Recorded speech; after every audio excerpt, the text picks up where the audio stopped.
الهيت كارديو، وده اقوى نظام كارديو ممكن تحرق بيه دهون. الهيت اختصار لهاي انتنسيتي انترفال تريننج. ده نظام كارديو على عكس نظام الكارديو اللي احنا بنتمرنه، اللي انت بتطلع مثلا 45 دقيقه على التريدميل تتمرن او على اي جهاز كارديو.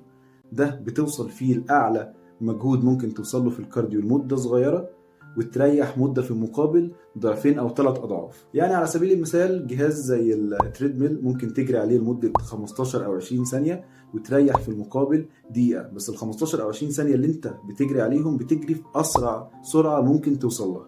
نفس الكلام في نط الحبل او العجله او اي تمرين كارديو ممكن تتمرنه على الارض عادي. نفس الكلام 15 او 20 ثانيه بتريح في المقابل 40 او 60 ثانيه، وتكرر ده اكتر من تكرار لمده محدده. لو عمرك ما اتمرنت النوع ده من الكارديو قبل كده، انصحك ما تبداش في مده طويله قوي في الاول. كفايه قوي في الاول 10 دقائق او ربع ساعه، ومع الوقت ولما تتقن التمرين ده ابدا زود المده شويه.